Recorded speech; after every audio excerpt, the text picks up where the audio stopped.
Today, we are cracking open one of the most popular books on self-improvement out there, Atomic Habits by James Clear. And the big idea is actually pretty simple, but it's also a total game changer. It's this: real, lasting change doesn't come from some massive, heroic effort. Nope. It comes from the compound effect of hundreds of tiny decisions, these little 1% improvements that you barely even notice day to day, but that add up to absolutely staggering results over time. But let's be real for a second. We've all been there, right?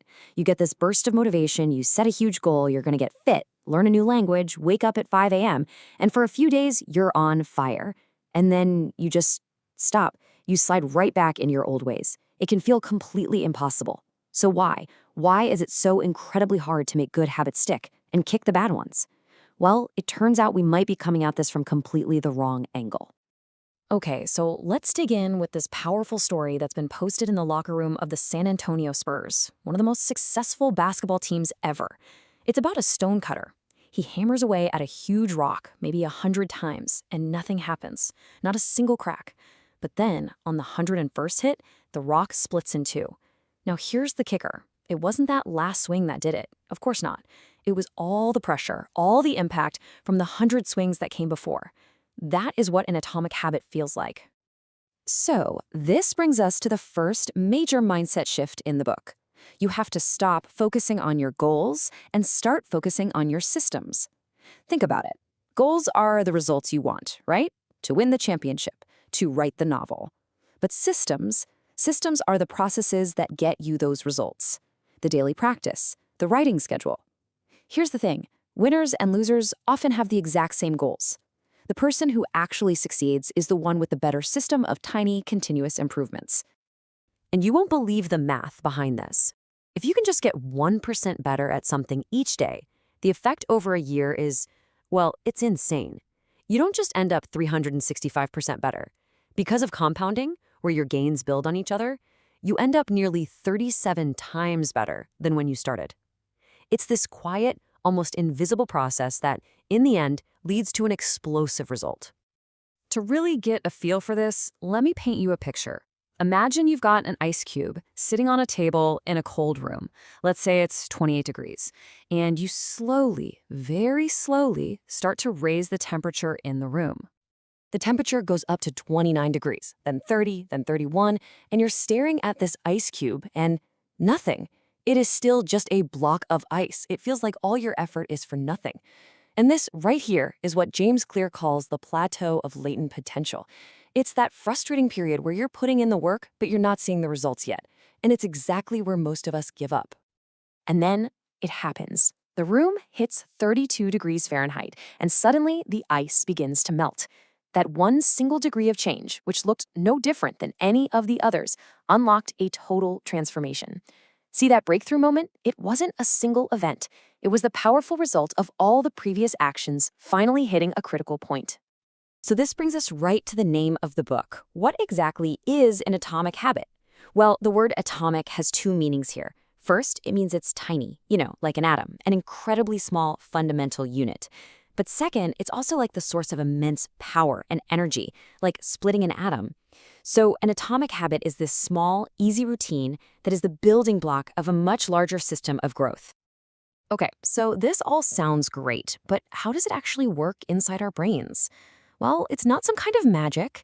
It's actually a pretty predictable scientific process. Every single habit you have, the good, the bad, the ugly, they all follow the same simple, repeating loop. And here it is, the 4-step habit loop. First, there's a cue. That's the trigger. Think of your phone buzzing on the table. That cue leads to a craving. That's the motivation, the desire to see who texted you. The craving drives a response. That's the actual habit, you picking up the phone. And finally, you get a reward. You satisfy your curiosity. That reward teaches your brain, hey, that felt good. Let's do that again next time. And the loop is complete. Now here's where it gets really good. Once you understand that 4-step loop, you can actually start to reverse engineer your habits. And the book gives us this incredibly practical toolkit for doing just that. It's broken down into 4 simple laws for behavior change, and each law lines up perfectly with one of those 4 steps we just talked about. All right, law number 1 is all about the cue. It's simple, make it obvious. If you want to build a good habit, the trigger for that habit needs to be right in front of your face. We are incredibly visual creatures. What we see is often what we do. It's so true that out of sight really is out of mind. Check out this amazing example from a study at Massachusetts General Hospital. They wanted to get people to drink more water, but they didn't run a big campaign or try to motivate anyone. All they did was redesign the cafeteria. They added water bottles to every single drink fridge, which before had only held soda. And guess what? Water sales shot up by almost 26%, and soda sales plummeted. They didn't change the people, they just changed the environment to make the good choice the obvious choice. Next up, law number 2, which targets the craving. Make it attractive. It's human nature. We're way more likely to do something if we think it's desirable. And a huge part of what we find attractive comes from the people around us. We have this deep, primal need to fit in, so we naturally pick up the habits of the groups we belong to. Okay, law number 3 is all about the response. And it might be the most powerful one of all. Make it easy. We are fundamentally wired to conserve energy, to take the path of least resistance. The more steps, the more friction there is between you and doing something, the less likely you are to do it. So the secret is to remove that friction for your good habits. And the most brilliant way to do this is with the 2-minute rule. The idea is that any new habit you're starting should be scaled down to something that takes less than 2 minutes to do. So read before bed every night becomes read 1 page. Do yoga becomes take out my yoga mat. The famous choreographer Twyla Tharp had a great example. She said her real habit wasn't her 2-hour workout. It was just putting on her workout clothes and hailing a cab. Once she did that, the rest just happened. And that brings us to the final law, which targets the reward. Make it satisfying. Here's the problem with most good habits. The reward is delayed. You don't get in shape after 1 trip to the gym. But our brains crave immediate rewards. So for a habit to really stick, you have to find a way to give yourself a little hit of satisfaction right away. The paperclip strategy is the perfect example of this. There was this young stockbroker who started every day with 2 jars on his desk. One was filled with 120 paperclips, the other one was empty. His goal was to make 120 sales calls a day, and after every single call, he'd just move 1 paperclip from the full jar to the empty one. That simple physical action gave him a clear, visual sign of his progress. It was satisfying, it reinforced the behavior, and it made him want to keep going.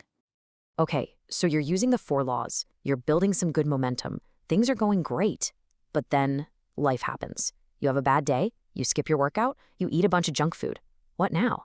Well, there's one last golden rule to make sure that one little slip-up doesn't completely throw you off course. And the rule is so simple. Never miss twice. Look, anybody can have a bad day, nobody is perfect, and perfection is not the goal here. The real difference between people who stick with their habits and those who don't is how quickly they get back on track. Missing once is just an accident, but missing a second time in a row, that's the beginning of a new bad habit. The first mistake never ruins you, it's the spiral of mistakes that follows. As soon as one streak ends, your only job is to start the next one right away. So, at the end of the day, what does this all boil down to? I think the real power of this whole approach is just how simple it is. This isn't about some massive, life-altering change you have to make tomorrow. It's all about taking one small, manageable step today. So that leaves just one question for you. What is one tiny 2-minute atomic habit that you can start right now that could put you on a totally different path a year from now?